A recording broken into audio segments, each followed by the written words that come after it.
ಐದನೇ ದಿನದ ಶ್ರೀಶೈಲ ಪಾದಯಾತ್ರೆ ಯಾವ ರೀತಿಯಾಗಿತ್ತು ಅಂತ ಹೇಳ್ತಾನೆ ಬರ್ರಿ. ಜೈ ಶ್ರೀರಾಮ್ ರೀ. ಎಲ್ಲರಿಗೂ ಮತ್ತೊಂದು ವಿಡಿಯೋಗೆ ಸ್ವಾಗತ ಅಂತ ಹೇಳ್ತಾ ತುಂಬದಿಂದ ನಮ್ಮ ಪ್ರಯಾಣ ಹೊರಟಿತ್ ನೋಡ್ರಿ. ಮುದಗಲ್ ಕಡೆ ಹೋಗುವಾಗ 2 ಊರ್ ಹತ್ತಾವ್ ನೋಡ್ರಿ. 2 ಊರನ್ನ ಪಾಸ್ ಮಾಡಿಕಿಸಿಂದ ಮತ್ತ ನಾವ ಮುಂದ ಹೊರಟ್ ಬಿಟ್ಟಿ ನೋಡ್ರಿ. ನಾವ್ರಿ ಮಧ್ಯರಾತ್ರಿ 2 ಗಂಟೆಕ ಜಾಗ ಬಿಟ್ಟಿದ್ರಿ. ಆದ್ರ ಮುದಗಲ್ ಕಡೆ ಬರೋ ತಕರಿ ಮುಂಜಾನೆ ಆಗಿತ್ ನೋಡ್ರಿ. ಅಂತೂ ನಾವಂತ್ರು ಮುದಗಲ್ ಕಡೆ ಬಂದ ಬಿಟ್ಟಿ ನೋಡ್ರಿ.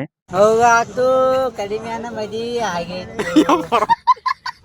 ಅಂತೂರಿ ನಾನಂತೂ ಬಂದ ಬಿಟ್ಟು ನೋಡ್ರಿ ಮುದಗಲ್ ಊರಾಗ. ಬಂದ್ ಅಂತಾರ್ರಿ ಮುದಗಲ್ ಊರಾಗ ಹೋಗ್ಬೇಕಾದ್ರಿ ಕೋಟೆ ಒಳಗಿಂದ ಹಸಿ ಹೋಗ್ಬೇಕ್ ನೋಡ್ರಿ. ಕೋಟೆ ಒಳಗ ಯಾವ ರೀತಿಯಾಗಿ ಹೋಗುದಂತ ನಿಮ್ಗ ತೋರ್ಸ್ತನ್ ಬರ್ರಿ. ಇದ ಮೊದಲ ಬಾರಿಗೆ ನೋಡಿದ್ ನೋಡ್ರಿ ಈ ರೀತಿಯಾದ ದ್ವಾರವಾಗಿಲ್ಲ ಒಂದು ಊರಿಗೆ ಐತಿ ಅಂತಂದ ನೋಡಿದ್ರಿ. ಈ ಊರಾಗ್ರಿ ಒಂದು ಐತಿಹಾಸಿಕ ದೇವಸ್ಥಾನ ಐತ್ ನೋಡ್ರಿ. ಅದ ಯಾವ ರೀತಿಯಾಗಿ ಐತ್ರಿ ಮತ್ತ ಅದ್ರ ರಥ ಯಾವ ರೀತಿಯಾಗಿ ಐತಿ ಅಂತ ನೋಡ್ರಿ. ಈ ಮುದಗಲ್ ಊರಾಗ ಐತಿಹಾಸಿಕ ದೇವಸ್ಥಾನ ಯಾವ್ದಂದ್ರಿ ಶ್ರೀ ರಾಮಲಿಂಗೇಶ್ವರ ದೇವಸ್ಥಾನ ನೋಡ್ರಿ. ಇದ ನೋಡ್ರಿ ಐತಿಹಾಸಿಕ ದೇವಸ್ಥಾನ ರೀ. ನಾವ್ರಿ ಈ ರಾಮಲಿಂಗೇಶ್ವರ ದೇವಸ್ಥಾನದಾಗ ಊಟ ದೇವಸ್ಥಾನ ಐತ್ ನೋಡ್ರಿ. ಊಟ ಮಾಡಿಕಿಂದ ಇಲ್ಲೇ ರೆಸ್ಟ್ ಮಾಡಿಬಿಟ್ಟು ನೋಡ್ರಿ. ಅಲ್ಲಿಂದ ರೀ ನಮ್ಮ ಮುಂದಿನ ಪಯಣ ರೀ ಮಸ್ಕಿ ಕಡೆ ಹೊರಟ್ ಬಿಟ್ಟಿದ್ ನೋಡ್ರಿ. ಆದ್ರ ಮಸ್ಕಿಗೆ ಹೋಗುವಾಗ್ರಿ ಬಹಳಷ್ಟ ಲೇಟ್ ಐತ್ರಿ. ಮೊದಗಲಿಂದ ಮಸ್ಕಿ ಕಡೆ ಹೋಗುವಾಗ ರೋಡ್ ಬಹಳಷ್ಟು ಸರಿ ಇಲ್ರಿ. ಯಾಕಂದ್ರಿ ಹೊಲ್ದಾಗಿಂದ ಹಸಿ ಹೋಗ್ಬೇಕ್ ನೋಡ್ರಿ. ಅದ್ರ ಸಲುವಾಗಿ ರೋಡ್ ಸರಿ ಇಲ್ರಿ. ಹಿಂಗಾಗಿ ಲೇಟ್ ಆಯ್ತ್ ನೋಡ್ರಿ. ಅಂತೂರಿ ನಾವು ಮಸ್ಕಿ ಕಡೆ ಹೋಗ್ಬೇಕಾದ್ರೆ ಟೈಮ್ ಆಯ್ತ್ ನೋಡ್ರಿ. ಅದ್ರ ಸಲುವಾಗಿ ನಾವ ತಾಂಡದಾಗ ವಸ್ತಿ ಮಾಡಿದ್ವಿ ನೋಡ್ರಿ. ಇದೈತ್ ನೋಡ್ರಿ ಇವತ್ತಿನ ಲಾಗ. ಇಷ್ಟ ಆದ್ರ ಲೈಕ್ ಕಮೆಂಟ್ ಶೇರ್ ಮಾಡ್ರಿ. ಮತ್ತ ಫಾಲೋ ಮಾಡೋದಂತ ಮರಿಬೇಡ್ರಿ.